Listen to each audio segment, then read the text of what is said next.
अस्सलाम वालेकुम स्टूडेंट्स।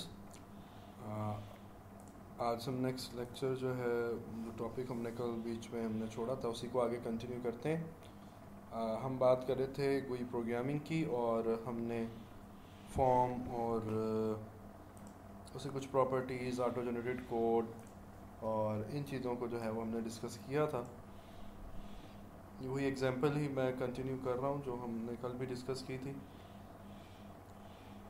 हमने सोल्यूशन एक्सप्लोरर की बात कर ली थी, जिसके अंदर हमारे पास designer.cs फाइल है। ऑटो जनरेटेड कोड की हमने बात की थी। program.cs को भी फ़िलहाल मैंने स्किप कर दिया था, इसको अभी हम देखेंगे आगे चल के। फ़िलहाल इसको हम छोड़ रहे हैं। बुक की तरफ आते हैं जी। बुक में हमने कॉमन प्रॉपर्टीज़ की बात की थी। तो कॉमन प्रॉपर्टीज़ में हमारे पास accept button property, auto scroll, ये मैंने आपको बता दिया था, cancel button, form, border style, font and text properties. इन प्रॉपर्टीज़ को हमने डिस्कस कर लिया था। आज कुछ और हम फॉर्म की पहले प्रॉपर्टीज़ हम डिस्कस कर लेते हैं। यहाँ पे उसने काफ़ी लिमिटेड सी प्रॉपर्टीज़ दी हुई हैं, तो पहले हम फॉर्म की कुछ फर्दर प्रॉपर्टीज़ डिस्कस कर लेते हैं। उसके बाद फिर आगे हम बुक की तरफ आते हैं और इसको हम फर्दर डिस्कस करेंगे जी बुक को।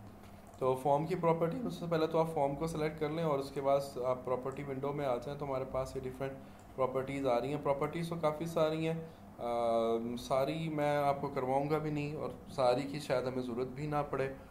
तो लेकिन बहरहाल अगर आपको किसी प्रॉपर्टी की ज़रूरत पड़े तो आप उसको उसकी जो है आप ऑनलाइन हेल्प जो है वो MSDN से, माइक्रोसॉफ्ट की साइट से आप देख सकते हो।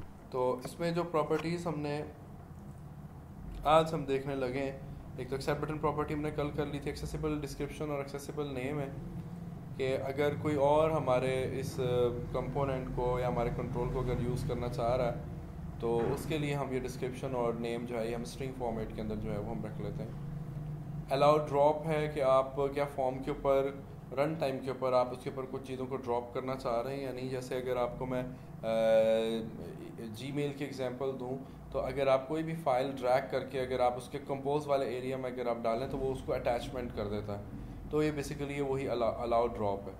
उसके बाद है auto scale mode.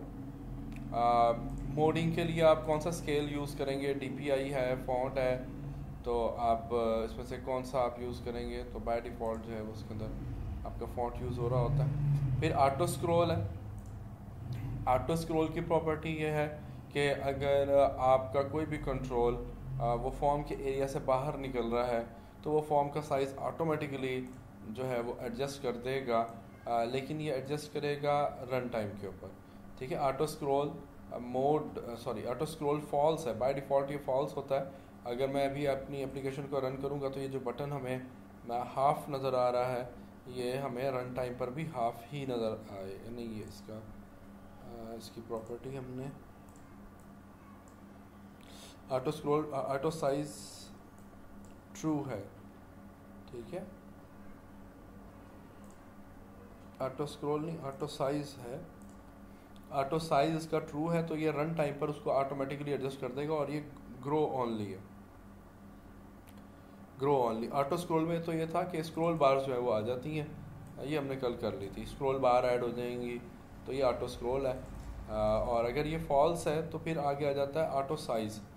Auto size अगर ट्रू है, ऑटो स्क्रॉल फॉल्स है, ऑटो साइज़ ट्रू है, और तो रन टाइम पर जब हमारी एप्लीकेशन रन होगी तो तब इसके फॉर्म के साइज़ को ये कंट्रोल के हिसाब से एडजस्ट कर देगा। अभी हमें स्क्रॉल की ज़रूरत नहीं रही। तो ये हमारे पास ऑटो साइज़ है।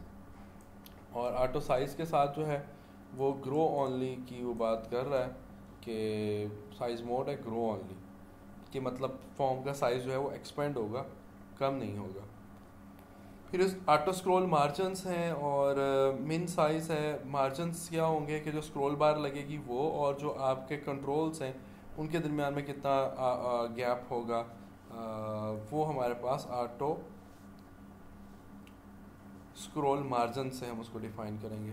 फिर मिन साइज़ है। मिन साइज़ होता है, मैक्स साइज़ होता है। स्क्रॉलिंग की जब आप बात करते हैं, जैसे ये स्क्रॉल बार है, अगर आप इसको ड्रैग कर रहे हैं, एक ये होता है कि जब आप इसके एरोस पे क्लिक कर रहे हैं, ये मिन साइज़ होता है। और मैक्स साइज़ होता है अगर आप यहाँ पे इस एरिया पे कहीं पे भी क्लिक कर दें, ये मैक्स साइज़ कहलाता है। तो ये मिन साइज़ और मैक्स साइज़ की उसकी वैल्यूज़ आप कितनी रखना चाह रहे हैं वो आप बता सकते हैं। वैलिडेशन की बात हो रही है यहाँ पर कि अगर आप ये चाहते हैं कि फॉर्म के ऊपर ये जो डिफरेंट कंट्रोल्स लगे हुए हैं इनकी ऑटोमेटिकली वैलिडेशन हो जाए, मसलन इनके अंदर क्या वैल्यूज़ लिखी हुई हैं वो वैल्यूज़ वैलिड है या नहीं है, तो उसके लिए फिर आप इसको ऑटो वैलिडेशन को आप यूज़ कर सकते हैं। बैक कलर, फॉर्म का बैक कलर चेंज करने के लिए हो जाएगा। बैकग्राउंड इमेज है, अगर आपको इमेज लगाना चाहते हैं तो इमेज लगाने के लिए आप इधर से आ जाएं, इसको इंपोर्ट कर लें और पिक्चर्स में आ जाते हैं, जो भी इमेजेस पड़े हुए हैं अवेलेबल वो ये मैंने सेलेक्ट किया और इसको आप ओपन कर दें। तो और उसके बाद यहाँ से आप इसे ओपन करें, ओके करें, तो ये फॉर्म के बैकग्राउंड पे ये आपका इमेज आ जाएगा। आगे उसके है लेआउट है, अभी कि आप इसको कैसा लेआउट रखना चाह रहे हैं, टाइल स्टाइल है, स्ट्रेच है, सेंटर है, तो ये आप यहाँ से इसके स्टाइल को चेंज कर सकते हैं। तो ये मैंने स्ट्रेच करा दिया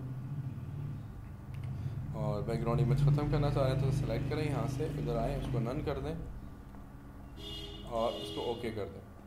तो ये आपके पास बैकग्राउंड इमेज और बैकग्राउंड इमेज लेआउट है। फिर कैंसिल बटन है, मैंने कल आपको बता दिया था। काजिज वैलिडेशन है, ये ऑटो वैलिडेशन के साथ यूज़ होगा। कॉन्टेक्स्ट मेन्यू स्ट्रिप, अमूमन हम ये करते हैं कि हम राइट क्लिक के ऊपर हम कोई मेन्यू जो है वो हम लगा लेते हैं, उसको कॉन्टेक्स्ट मेन्यू कहा जाता है। तो अगर आपने लगाई हुई है तो अभी फ़िलहाल हमने क्योंकि मेन्यूज़ को नहीं डिस्कस किया, अभी तो हम बहुत ही इनिशियल फेज़ में हैं तो हमने मेन्यूज़ वगैरह को डिस्कस नहीं किया। तो अगर आपने कोई मेन्यू बनाई हुई है तो आप यहाँ पर वो मेन्यू डिस्प्ले कराना चाह रहे हैं तो वो आप यहाँ पर अपनी कॉन्टेक्स्ट मेन्यू के अंदर वो बता देंगे कि कौन सा मेन्यू आप डिस्प्ले करवाना चाह रहे हैं, कि जब फॉर्म के ऊपर राइट क्लिक हो तो कौन सा मेन्यू डिस्प्ले हो। आप अलग अलग राइट क्लिक पर मेन्यूज़ बना सकते हैं जिनको कॉन्टेक्स्ट मेन्यू कहते हैं। जैसे अगर आप कहते हैं कि आप टेक्स्ट फील्ड के ऊपर राइट क्लिक करें तो कोई और मेन्यू आए, बटन के ऊपर राइट क्लिक करें तो कोई और मेन्यू आए, फॉर्म के ऊपर राइट क्लिक करें तो कोई और मेन्यू आए। इसका मतलब यह है कि आपके पास टोटल 3 मेन्यूज़ होंगे, जिन 3 कॉन्टेक्स्ट मेन्यूज़ होंगे। तो फॉर्म के ऊपर राइट क्लिक करने से कौन सा मेन्यू आए वो आप यहाँ पर अपना कॉन्टेक्स्ट मेन्यू स्ट्रिप से जो है वो आप सेलेक्ट कर सकते हैं। उसके बाद कंट्रोल बॉक्स की प्रॉपर्टी है। कंट्रोल बॉक्स के अंदर आपके पास यहाँ पे ये आइकन आ रहा है और ये आपके पास मिनिमाइज़ और मैक्सिमाइज़ के बटन्स आ रहे हैं। अगर आप इसको फॉल्स कर देंगे तो आपके पास ये बटन्स भी ऑफ हो जाएंगे और इधर से जो आइकन आ रहा था वो भी आपका ऑफ हो जाएगा। ये आइकन जो है ये हम डिफरेंट कमांड्स एग्जीक्यूट करने के लिए भी आप यूज़ कर सकते हैं, कि जैसे ये आपके पास फॉर्म आ गया, इस पर आप क्लिक करेंगे तो आपको ये ऑप्शंस नज़र आ रही होती हैं। और इसके अलावा अगर आप इस आइकन के ऊपर डबल क्लिक करें तो आपके जो भी विंडो है वो विंडो भी आपकी क्लोज़ हो जाती है। तो ये आइकन और ये आपके पास जो है कंट्रोल बॉक्स कहलाता है। तो अगर आपने इसको ऑफ़ कराना हो तो यहाँ से आप इसको ऑफ़ कर सकते हैं, तो आपके ये सारे बटन्स मिनिमाइज़, मैक्सिमाइज़, क्लोज़ वाले और ये आइकन जो है सब कुछ ऑफ़ हो जाएगा अगर आपने इसको फॉल्स किया हुआ है। और अगर आपने इसको ट्रू किया हुआ है तो आपको ये सब ऑप्शंस नज़र आएंगी। कर्सर है कि इसके ऊपर फॉर्म के ऊपर जब हमारा पॉइंटर आया तो वो कर्सर किस शेप में हो, तो डिफ़ॉल्ट है या कोई भी शेप आप रख दें, जैसे नो वाली शेप आपने रख दी या कोई भी शेप रख दी, तो जब आप माउस अपना फॉर्म के ऊपर लेकर आएंगे तो आपके पास वही वाली शेप जो है वो बन रही होगी। तो आप कर्सर जो भी रखना चाहें अपने फॉर्म के ऊपर आप कर्सर रख दें।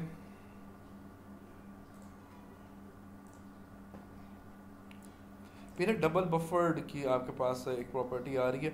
डबल बफर्ड हम यूज़ करते हैं नॉर्मली वो हमारी एप्लीकेशन जहाँ पर आप कोई ग्राफिकल काम कर रहे हैं, जैसे कोई गेम है या कोई मूवमेंट वगैरह आप इस टाइप की चीज़ों को कंट्रोल कर रहे हैं, तो वहाँ पे आप डबल बफर्ड को आप यूज़ कर रहे होते हैं। इसका फ़ायदा ये होता है कि इसके अंदर आपके पास जो वैल्यूज़ हैं वो ऑलरेडी बफर में पड़ी होती हैं जो स्क्रीन पे शो होनी होती हैं, तो इससे स्क्रीन फ्लिक का इफ़ेक्ट जो है वो नहीं आता, स्क्रीन फ्लिकिंग नहीं हो रही होती। जैसे अगर ऑब्जेक्ट कोई मूव कर रहा है स्क्रीन के ऊपर, अगर डबल बफर्ड अगर ऑफ है तो वो हो सकता है कि उसकी मूवमेंट में आपको ऐसा लगे कि जैसे ये ऑब्जेक्ट रुक रुक के मूव कर रहा है या उसमें कुछ जर्क्स या जंप्स जो हैं वो आ रहे हैं। तो जब आप डबल बफर्ड कर देंगे तो चीज़ बड़ी वो स्मूथली जो है वो मूव करेगी। तो ये हम गेमिंग के पॉइंट ऑफ व्यू से इसको यूज़ किया जा सकता है। बाय डिफ़ॉल्ट ये ऑफ होता है। कर्सर भी जो डिफ़ॉल्ट था वही हम लगा देते हैं, डिफ़ॉल्ट कर्सर। उसके बाद इनेबल्ड की प्रॉपर्टी है। इनेबल्ड प्रॉपर्टी भी आपको काफ़ी सारे कंट्रोल्स के साथ आपको मिलेगी, और इनेबल्ड प्रॉपर्टी अगर ट्रू है तो इसका मतलब यह है कि आप फॉर्म के ऊपर कुछ भी काम जो आप करना चाहें वो आप कर सकते हैं, उसके ऊपर जितने भी कंट्रोल्स लगे हुए होंगे उन्हें आप यूज़ कर सकते हैं। लेकिन अगर फॉर्म हमारा डिसेबल है, जैसे अभी फ़िलहाल ये हमारा इनेबल्ड है फॉर्म, तो आप को मैं दिखा देता हूँ कि आप जाके टेक्स्ट बॉक्स के अंदर आप लिख भी पा रहे हैं और आप बटन्स के ऊपर क्लिक भी कर पा रहे हैं। लेकिन अगर आपने इसको ऑफ़ कर दिया, इसका इनेबल्ड की प्रॉपर्टी को अगर आपने ऑफ़ कर दिया, तो अब सारे के सारे कंट्रोल्स जो उसके ऊपर लगे हुए थे वो सब डिसेबल होंगे, क्योंकि आपने उसके पेरेंट को डिसेबल कर दिया। फॉर्म डिसेबल हो गया तो फॉर्म के ऊपर जो कंट्रोल लगे हैं वो भी सब के सब जो है वो आपके डिसेबल होंगे। अब आप इनके ऊपर कुछ कर नहीं सकते। तो इनेबल्ड की प्रॉपर्टी जो है वो किसी स्पेसिफिक सिनेरियो या कंडीशन के अंदर यूज़ की जा सकती है कि अगर ये सिचुएशन आ जाए तो आप फॉर्म को इनेबल कर दो या फॉर्म को डिसेबल कर दो, या आप किसी कंट्रोल, इंडिविजुअल कंट्रोल को भी आप इनेबल या डिसेबल आप कर सकते हो। अच्छा, एक बात मुझे याद आ गई कि कल जब हम काम कर रहे थे तो बीच में एक एरर आ गया था, वो मैं आपको दिखा दूँ और उसकी रीज़न भी मैं आपको बता दूँ। इसका इनेबल्ड जो है उसको हम पहले ट्रू कर लें। ओके जी, जैसा कल हुआ ये था कि मैंने फॉर्म रन किया था और मैंने कुछ किए बगैर मैंने सम के बटन पर क्लिक कर दिया था। अच्छा जी, ये तो हमारे पास तो है जी। वैसे एप्लीकेशन को डिफ़ॉल्ट सेटिंग जो थी वो मैं कर दूं यहाँ पे। मैं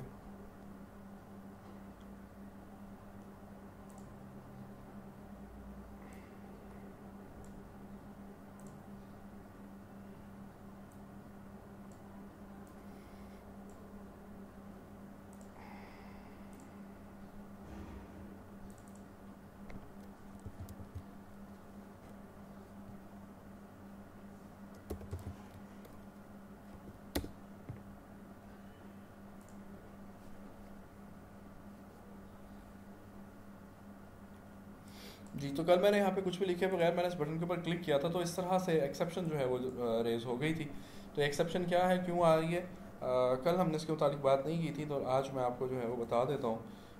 एक्चुअली हमने यहाँ पे कोड ये किया हुआ है बटन के क्लिक इवेंट के ऊपर कि जब यूज़र बटन पे क्लिक करे तो फर्स्ट टेक्स्ट फील्ड जो है उसकी वैल्यू को वो उठाए, इंटीजर में कन्वर्ट करे और एक वेरिएबल को साइन कर दे। इस तरह से दूसरे टेक्स्ट फील्ड की वैल्यू को उठाए, इंटीजर में कन्वर्ट करे और एक वेरिएबल को साइन कर दे। लेकिन जब मैंने बटन के ऊपर क्लिक किया तो बेसिकली उस फील्ड के अंदर लिखा हुआ कुछ भी नहीं है, तो अब उसको कोई वैल्यू नहीं मिल रही जिसको कि वो कन्वर्ट करे और बटन को जो है वो साइन करे। तो इस वजह से जो है वो आपको एरर दे रहा है।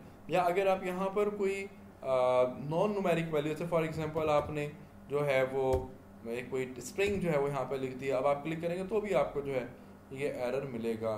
फॉर्मेट एक्सेप्शन जो है बेसिकली ये एरर आपके पास आ रहा है क्योंकि जो आपने यहाँ पर इनपुट किया है वो इनपुट करेक्ट फॉर्मेट में नहीं है जिसको कि वो इंटीजर में कन्वर्ट कर सके।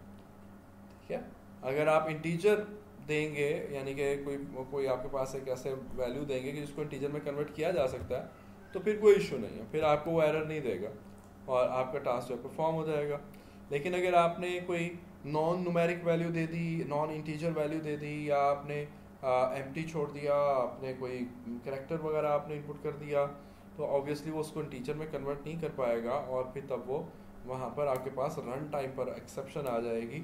और एक्सेप्शंस को आप लोग जानते हैं कि उसको हमें प्रॉपरली हैंडल करना होता है। अभी हमने यहाँ पे एक्सेप्शन हैंडलिंग पढ़ी भी नहीं, अगर आप करना चाहें तो आप ट्राई कैच ब्लॉक यहाँ पे बिल्कुल सेम वैसे ही यूज़ होते हैं, तो ट्राई कैच ब्लॉक बना के आप अपनी एक्सेप्शंस को आप सिंपली हैंडल कर सकते हैं। वही कॉन्सेप्ट है ट्राई कैच का जो जावा में आप लोगों ने देखा होगा कि आप एक ट्राई ब्लॉक बना लेते हैं और फिर आपके पास कैच ब्लॉक आ जाता है। फाइनली ब्लॉक बनाना चाहें बना लें, और ट्राई के बाद कैच या फाइनली उनमें से कोई एक ब्लॉक जो है वो देना मस्ट होता है। दोनों भी दिए जा सकते हैं, दोनों देंगे तो पहले कैच देंगे और उसके बाद फाइनली देंगे। कैच ब्लॉक मल्टीपल भी हो सकते हैं, अगर मल्टीपल कैच ब्लॉक बनाना चाहें तो आप बना सकते हैं, लेकिन उसमें आपने ध्यान ये करना है मल्टीपल कैच ब्लॉक बनाने में, कैच ब्लॉक्स बनाने में कि आपने ट्राई ब्लॉक से पहले, ट्राई ब्लॉक के फौरी बाद आपने वो वाला कैच ब्लॉक रखना है जो किसी स्पेसिफिक एक्सेप्शंस को हैंडल करता हो। स्पेसिफिक जेनेरिक कैच ब्लॉक आपने हमेशा आखिर में रखना है, एंड पर रखना है, अदरवाइज आपका सिंटैक्स एरर आ जाएगा। तो ये वही रूल्स हैं जो आपके एक्सेप्शन हैंडलिंग के यूज़ होते हैं। तो करना चाह रहे हैं अच्छी बात है, वेल एंड गुड कर लें, नहीं करना चाह रहे तो बेशक फ़िलहाल ना करें, लेकिन बहरहाल आपको पता ये ज़रूर होना चाहिए। और जब भी आपकी जो आपका स्ट्रिंग है अगर वो प्रॉपर फॉर्मेट में नहीं है तो वो हमेशा आपको फॉर्मेट एक्सेप्शन जनरेट करके देगा, फॉर्मेट एक्सेप्शन।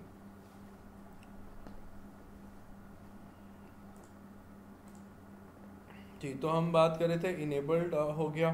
फॉन्ट की प्रॉपर्टी हमने कल डिस्कस कर ली थी। 4 कलर है जो आपके राइटिंग का टेक्स्ट का कलर होगा। फॉर्म बॉर्डर स्टाइल, इसको भी हमने कल देख लिया था। हेल्प बटन यूज़ होता है कि अगर आप किसी कंट्रोल से मुतालिक वो रन टाइम पे हेल्प लेना चाह रहे हैं तो उसके लिए आप इसे यूज़ कर सकते हैं। आइकन है जो यहाँ पे डिस्प्ले हो रहा है, यहाँ पे आप कोई कस्टम आइकन भी लगा सकते हैं। .ico की फ़ाइल होनी चाहिए, उसको आप यहाँ पे यूज़ कर सकते हैं। जैसे अगर आप कोई एप्लीकेशन बना रहे हैं जिसके अंदर मल्टीपल फॉर्म्स हैं तो हर फॉर्म के ऊपर आप अपना एक आइकन जो है वो आप लगा सकते हैं। IME मोड है जिसके अंदर आप मल्टीपल डिफरेंट मेथड्स के अंदर अगर आप इनपुट करवाना चाह रहे हैं तो आप उसको यूज़ कर सकते हैं। फ़िलहाल इनको यूज़ करने की ज़रूरत नहीं है। इस MDI कंटेनर, कल हमने बात की थी MDI की। मैंने आपको बताया था कि MDI जो है वो मल्टीपल डॉक्यूमेंट इंटरफेस हमारा कहलाता है। और नॉर्मली हमारी एप्लीकेशन ऐसी ही होती हैं जिनके अंदर हमारे पास मल्टीपल फॉर्म्स यूज़ हो रहे होते हैं। मल्टीपल फॉर्म्स, उनको हम उन एप्लीकेशंस को हम MDI एप्लीकेशंस कहते हैं। उसका ऑपोजिट मैंने आपको बताया था SDI एप्लीकेशंस होती हैं जिसके अंदर आपके पास जस्ट एक सिंपल फॉर्म, एक सिंगल फॉर्म जो है वो यूज़ हो रहा होता है। जो कि ऐसी एप्लीकेशंस बहुत ही लिमिटेड सी होती हैं, उनकी फंक्शनलिटी बहुत ही लिमिटेड सी हो सकती है। जैसे कि आपको कैलकुलेटर लाइक एप्लीकेशन अगर आप बनाना चाह रहे हैं तो अगर आपने अपने फॉर्म को MDI फॉर्म बनाना है, आपको MDI कंटेनर बनाना है। कंटेनर का मतलब ये है कि इसके अंदर फिर चाइल्ड फॉर्म ओपन हो सकेंगे। MDI में जैसे मैंने आपको कल बताया था कि एक मेन पेरेंट फॉर्म होगा और पेरेंट फॉर्म के अंदर आप उसके चाइल्ड फॉर्म ओपन कर सकेंगे। जो पेरेंट फॉर्म जो होगा उसको हम MDI कंटेनर कहेंगे। तो अभी फ़िलहाल आप कह रहे हैं कि इज़ MDI कंटेनर, कि क्या आपका कंट्रोल जो है वो MDI कंटेनर है, तो बाय डिफ़ॉल्ट ये फॉल्स होता है। अगर आप ट्रू कर देंगे तो ये आपका MDI कंटेनर जो है वो ट्रू हो गया। और अब आप इसके अंदर, इस फॉर्म के अंदर अब आप दूसरे चाइल्ड फॉर्म्स ओपन कर सकते हैं इसके अंदर। अदरवाइज इसके अंदर ओपन नहीं होते। अगर ये फॉल्स है, अंदर ओपन नहीं होगा, वो फॉर्म अलग रहेगा, सेपरेट रहेगा, इसके अंदर ओपन नहीं होगा। अलग अलग आपने फॉर्म जो है वो आप ओपन कर सकते हैं। वो कैसे ओपन करेंगे, चलें उसका भी मैं साथ ही आपको एक आइडिया दे देता हूँ। सोल्यूशन एक्सप्लोरर में आएँ और सोल्यूशन एक्सप्लोरर में आने के बाद अपने प्रोजेक्ट के ऊपर राइट क्लिक करें और यहाँ से आप ऐड कर लें, ऐड विंडोज़ फॉर्म। इसका नाम फॉर्म 2 है, मैं नाम चेंज नहीं कर रहा। पहले फॉर्म का नाम फॉर्म 1 था, इसका नाम फॉर्म 2 है। जब आप अपनी कोई प्रॉपर एप्लीकेशंस बनाएं तो तब आप नाम लाजमी तौर पर चेंज कर लें और फॉर्म का नाम जो है वो आप FRM से स्टार्ट करेंगे, FRM। तो फिलहाल मैं नाम इसका चेंज नहीं कर रहा। ये मेरे पास दूसरा फॉर्म आ गया। मेरी एप्लीकेशन के अंदर 2 फॉर्म आ गए। अगर आप सोल्यूशन एक्सप्लोरर में आएँ तो सोल्यूशन एक्सप्लोरर से आपको यहाँ पे 2 फॉर्म नज़र आ रहे हैं, फॉर्म 1 है और फॉर्म 2 है। इस तरह से आप मल्टीपल फॉर्म जितने भी ज़रूरत हो आप वो बना सकते हैं। अब अगर आपने एक फॉर्म से दूसरे फॉर्म को ओपन करना है, जैसे मैं यहाँ पर आ रहा हूँ, फॉर्म जो है हमारा ये फॉर्म 1 का डिज़ाइन मोड। मैं कहता हूँ कि जब हम बटन 1 पे क्लिक करें तो मेरा ये सेकंड फॉर्म जो है ये ओपन हो जाए। तो मैं यहाँ पर आ रहा हूँ और इसका जो कोड जो था, जो हमने कल काम किया था, उसको मैं रिमूव कर देता हूँ और फिर मैं यहाँ पर सेकंड फॉर्म को ओपन करने का मैं कोड कर रहा हूँ। सेकंड फॉर्म को ओपन करने के लिए पहले आपको फॉर्म का ऑब्जेक्ट बनाना होगा। फॉर्म 2 का आप ऑब्जेक्ट बनाएंगे, फॉर्म 2, इसका नाम आप रख दें FRM2 equals to new form 2 और उसके बाद अब आप इसका मेथड जो है वो कॉल कर सकते हैं। .show मेथड इसका कॉल किया जा सकता है, शो मेथड। तो ये क्या होगा कि हमारा फॉर्म शो हो जाएगा। फॉर्म 1 को हम रन कर रहे हैं और फॉर्म 1 से मैं बटन 1 पर क्लिक कर रहा हूँ तो एक और फॉर्म ओपन हो रहा है। लेकिन ये मैं आपको बात दिखाना चाह रहा था कि ये फॉर्म 2 जो है ये बिल्कुल सेपरेटली ओपन हो रहा है। वो फॉर्म इस फॉर्म के अंदर ओपन नहीं हुआ, वो एक सेपरेट फॉर्म है, एक इंडिविजुअल इंडिपेंडेंट फॉर्म है। जबकि ये फॉर्म 1 जो था ये हमारा एक सेपरेट इंडिपेंडेंट फॉर्म है। हाँ, ये ज़रूर हुआ है कि आपने फॉर्म 1 से फॉर्म 2 का एक ऑब्जेक्ट क्रिएट किया है, ये ज़रूर हुआ है, लेकिन वो एक इंडिपेंडेंटली जो है वो फॉर्म हमारा ओपन हुआ है।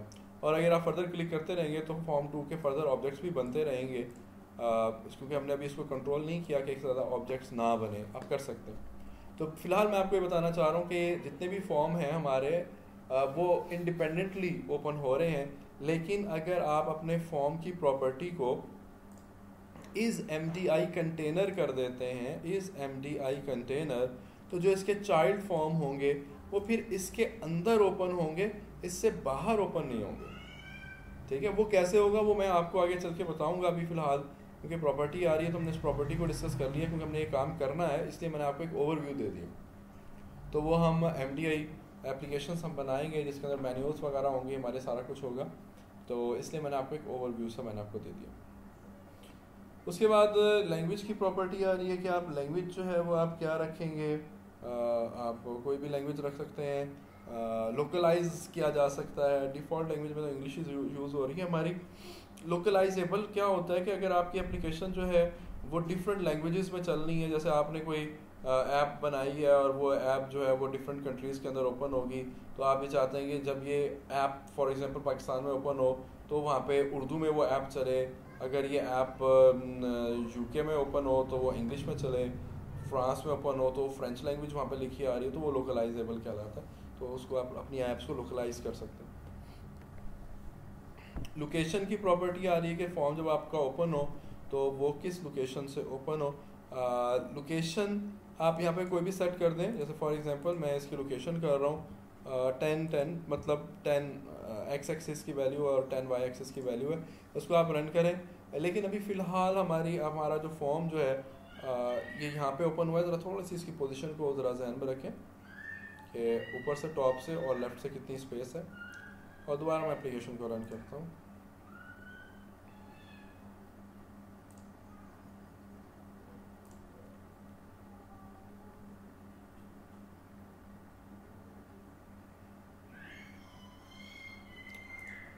एप्लीकेशन को रन कर लेते हैं।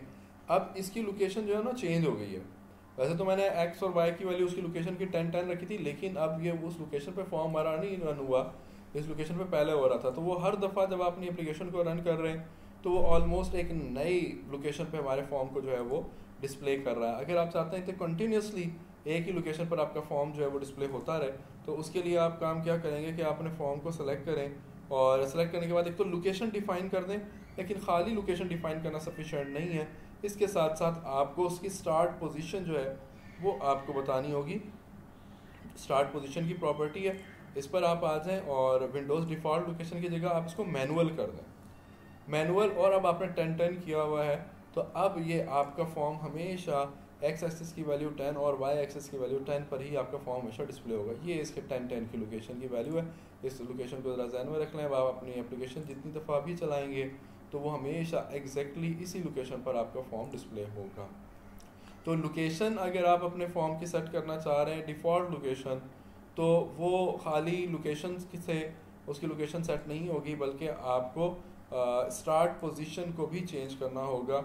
और स्टार्ट पोजीशन जो है आपको उसको मैनुअल रखना होगा, मैनुअल। तो ये लोकेशन आ गई। फिर लॉक्ड की प्रॉपर्टी है, अगर आप चाहते हैं कि कोई कंट्रोल उसकी पोजीशन कोई एक्सीडेंटली चेंज ना हो जाए तो फिर आप लॉक कर सकते हैं। जैसे कंट्रोल है, लॉक की प्रॉपर्टी फॉल्स है तो यहाँ पे से ट्रू करेंगे तो अब ये लॉक हो गया। अब इसको मूव नहीं किया जा सकता क्योंकि ये लॉक हो चुके हैं। इस तरह से फॉर्म है, फॉर्म को भी आप उसकी लोकेशन को भी आप लॉक कर सकते हैं। तो मैं इसको यहाँ पर आता हूँ, इनका लॉक जो है वो मैं फॉल्स कर देता हूँ। अब इसकी पोजीशन को, किसी की पोजीशन को भी आप चेंज कर सकते हैं। तो ये लॉक्ड हो जाता है। मेन मेन्यू स्ट्रिप जो आपका यहाँ पर मेन मेन्यू आ रहा होता है वो अभी फ़िलहाल हमने नहीं लगाया। जैसा मैंने अभी कॉन्टेक्स्ट मेन्यू के मुतालिक आपको बताया कि वो हमने मेन्यूज़ को डिस्कस नहीं किया, वो आगे चल के हमने डिस्कस करना है, तो फिर हम मेन्यू लगाना सीखेंगे, देखेंगे। मैक्सिमाइज बॉक्स है जो यहाँ पर आ रहा है, अगर आप चाहते हैं कि मैक्सिमाइज बॉक्स जो है वो ना हो तो आप इसको फॉल्स कर देंगे तो ये डिसेबल हो जाएगा, लगा रहेगा लेकिन डिसेबल हो जाएगा। फिर फॉर्म का मिनिमम साइज़ की प्रॉपर्टी है, सॉरी मैक्सिमाइज साइज़ है, मिनिमाइज बॉक्स है, मैक्सिमम साइज़ है और मिनिमाइज बॉक्स है। ये मिनिमाइज बॉक्स है, इसको आपने ऑफ़ करना है, इसे आप ऑफ़ कर दें। अब दोनों ही ऑफ हो जाएंगे क्योंकि दोनों ही फॉल्स हैं basically. Minimum size, maximum size, minimum size form का कितना कितना रखना चाह रहे हैं। ओपेसिटी है, ओपेसिटी ट्रांसपेरेंसी का अपोजिट है।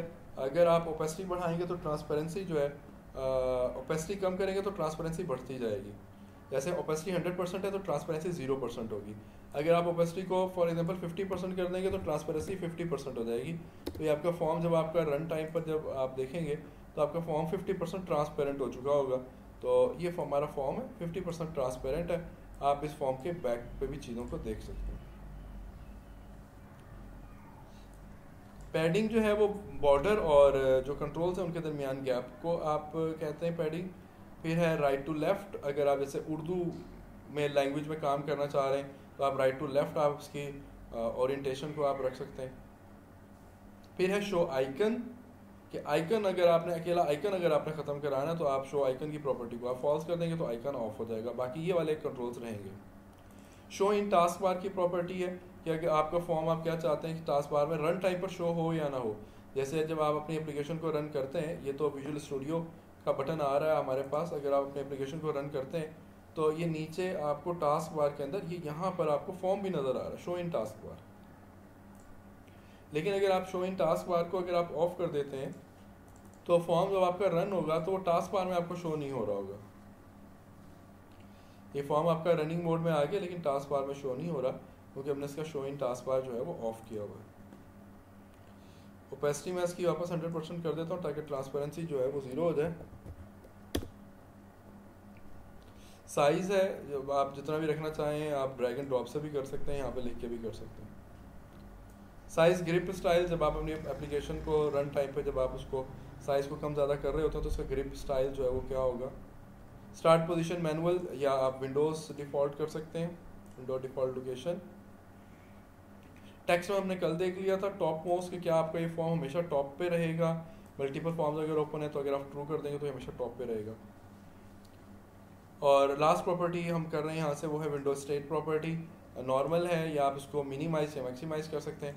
तो अगर आप मैक्सिमाइज कर लेंगे तो जब आपका फॉर्म रन होगा तो ये फुल स्क्रीन के ऊपर रन होगा, और इस तरह से अगर आप मिनिमाइज कर लेंगे, अगर आप उसको मिनिमाइज कर लेंगे तो फॉर्म जब आपका रन होगा तो वो आपका मिनिमाइज्ड होगा, यानी कि वो टास्क बार के अंदर आ रहा होगा, टास्क बार के अंदर। लेकिन एक बात ध्यान में रखें कि शो इन टास्क बार आपका जो है वो ट्रू होना चाहिए। अगर ये फॉल्स है, इधर देख लें ये फॉल्स है और मैं उसको मिनिमाइज पोजीशन के अंदर मैं रन कर रहा हूँ तो एप्लीकेशन आपकी रन ज़रूर होगी लेकिन ना आपको फॉर्म नज़र आ रहा होगा, ये देखें ना आपको फॉर्म नज़र आ रहा है और ना आपको टास्क बार के अंदर नज़र आ रहा है। तो अगर आपने मिनिमाइज फॉर्म में एप्लीकेशन को अगर आपने चलाना हो तो शो इन टास्क बार को आप लाजमी तौर पर आप ट्रू कर लें। तो ये show in task bar true हो गया, एप्लीकेशन अब आपकी रन हुई है। तो ये आपकी एप्लीकेशन जो है ये टास्क बार में रन हो रही है। ये देखें फॉर्म आपका ओपन हो चुका है लेकिन टास्क बार के अंदर आ रहा है। तो ये शो इन टास्क बार की प्रॉपर्टी होगी। विंडो स्टेट भी जो है वो हमने देख ली। तो ये फॉर्म की हमने कुछ बेसिक प्रॉपर्टीज़ जो है वो हमने देख ली हैं, और ये काफ़ी सारी प्रॉपर्टीज़ ऐसी हैं जो कि बाकी कंट्रोल्स के साथ भी यूज़ होंगी।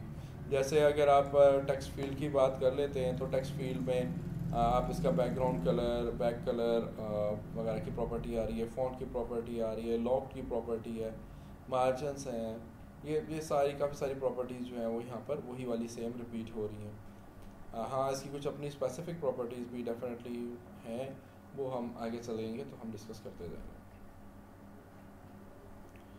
चलें जी, ये वीडियो भी तकरीबन ऑलमोस्ट हम इसको यहीं पर स्टॉप करते हैं और बाकी काम फिर हम नेक्स्ट वीडियो के अंदर हम डिस्कस करेंगे।